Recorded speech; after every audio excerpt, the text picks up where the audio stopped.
So you want to make the Alabama white barbecue sauce? Well, you've come to the right place. I'm Dan Johnson and welcome to my series of cross-country cooking.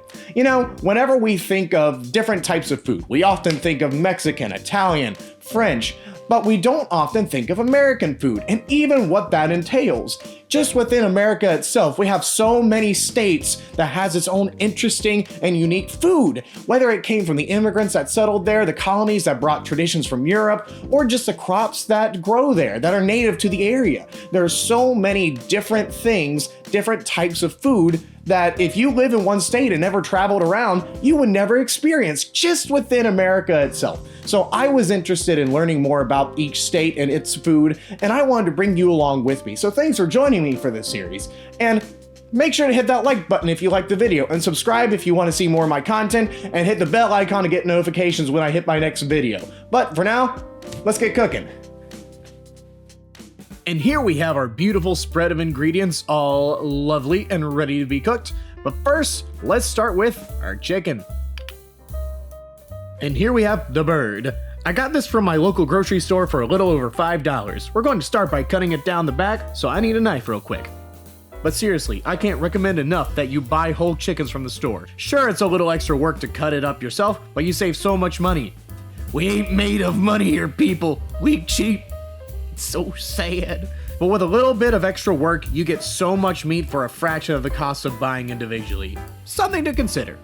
And now that we have our chicken with his back facing up, we're going to cut along this line. You can use a meat cleaver, kitchen shears, or a sharp kitchen knife like I'm going to use.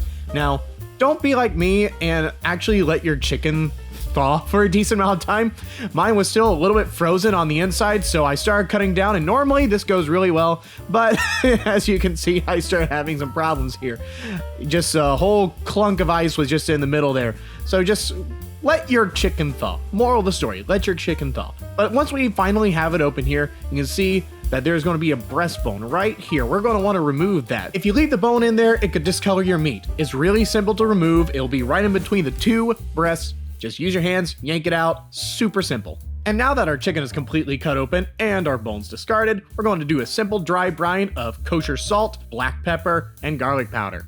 We're going to repeat this process with the other side, making sure to use plenty of each seasoning and rubbing it in thoroughly so that it coats the entire chicken. This dry brine will impart so much flavor to the chicken, and it'll help keep it juicy on the inside while making the skin nice and crispy. We're going to let that sit uncovered in the fridge for at minimum an hour or overnight. While that sits in the fridge, let's make our sauce. You'll need 2 1/4 cups of mayo, 1 cup of white vinegar, ½ cup of apple juice, 1 teaspoon kosher salt, 3 teaspoons black pepper, 1 teaspoon cayenne, 2 teaspoons lemon juice, 2 teaspoons of horseradish, or if you're like me and don't have any, you can use mustard, and 1/4 cup of white sugar. In a medium-sized mixing bowl, we're going to add all of our ingredients. No in particular order, just throw them all in there. And then we're going to give this a nice stir. I ended up switching to a whisk for this one just to make sure that the mayo, vinegar, all the ingredients emulsified together into a nice smooth sauce. Now, it looks a little thin. It's supposed to be that way. Trust me, it's supposed to be able to coat the entire chicken. It is meant to be thin. Now that the sauce is thoroughly combined, we're going to add this to a mason jar and leave it in the fridge. And that, my friends, is Big Bob Gibson's Alabama white barbecue sauce.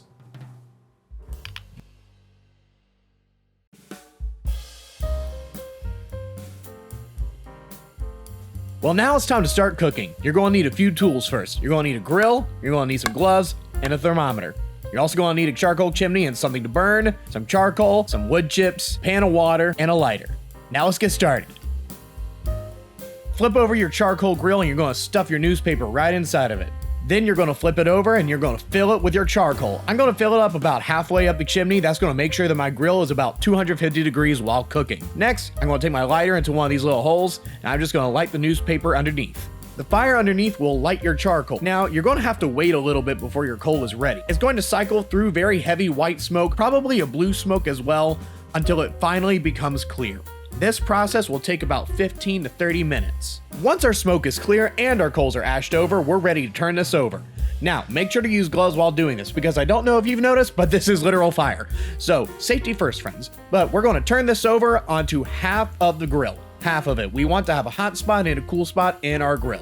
On the other half of our grill, we're going to place our water pan. This pan is going to make sure that our chicken doesn't dry out while cooking. Now also going to add our wood chips. I'm using hickory wood chips because from what I can tell, that's the type of wood chips that Big Bob used to use whenever he was starting this. And now we're going to place our top griddle back. And now we're going to put our chicken on the grill. We're going to put its feet to the fire. That way the white meat doesn't dry out as fast. The dark meat has more fat in it, so it's not going to dry out as quickly as the white meat would. And now that our chicken is in place, we're going to put a lid on it and just let the magic happen. Make sure this vent stays open to not choke out the heat, okay? Okay. And we're going to let that sit on the grill for 3 hours or until the internal temperature reaches 160 degrees Fahrenheit.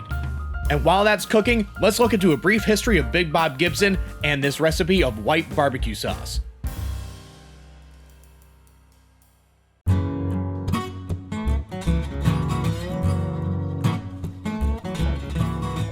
Bob Gibson found his beginning in Decatur, Alabama in 1925. Bob was a large man, being 6'4" and between 264 and 294 pounds. This gave him his nickname of Big Bob.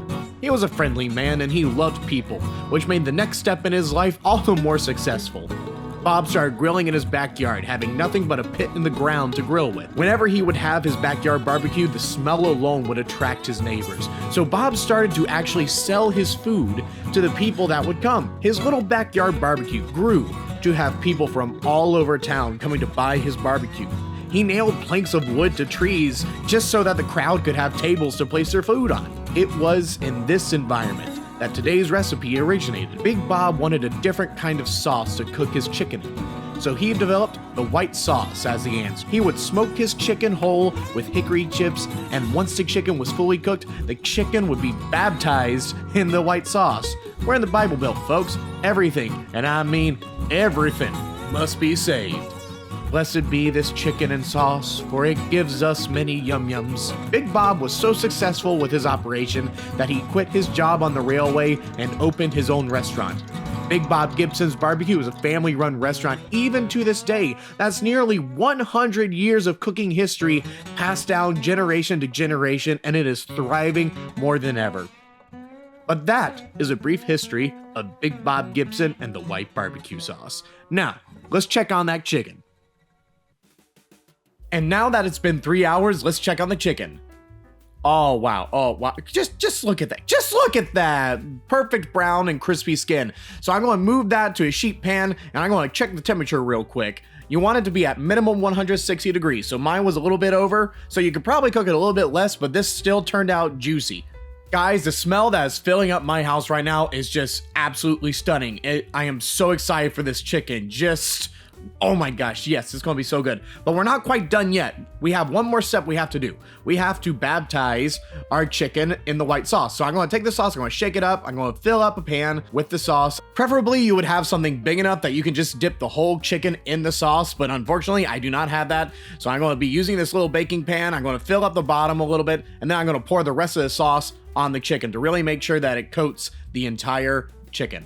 And now that our chicken has been baptized, let's cut into this. Now for the moment of truth. Let's see how it turned out after cooking.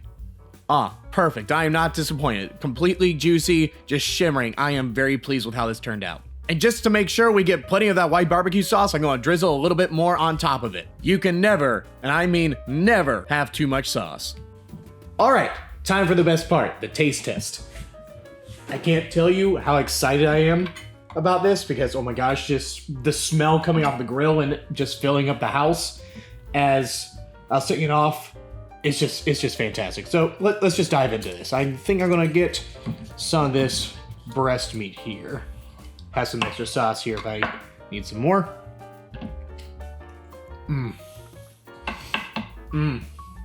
That is absolutely fantastic. Just the smokiness from the hickory chips adds so much flavor to this. I'm so glad that I ended up smoking this instead of doing it in the oven. But this sauce, the Alabama Big Bob Gibson's barbecue white sauce, fantastic. It has a nice tanginess, has the acidity from the vinegar, has some good sweetness in it from the apple juice and the white sugar. The lemon juice, the cayenne, the pepper, all of it just comes together and it really makes something really unique, something really special, very different from other red barbecue sauces. And just wow, fantastic. It's super easy to make. Just the sauce itself, like sure, the meat, it's a little bit of a time-consuming thing, but you don't have to do it on a whole chicken on a charcoal grill. You can just do it on one of your own chicken breasts that you did on the stovetop. But this sauce, highly recommend this sauce. And thank you again for watching. That's so good. Oh my gosh. Thanks again for watching. And if you like this video, make sure to hit that like button and subscribe if you want to see more of my content. Hit the bell icon to get notifications when I upload my next video. But until next time, see you later.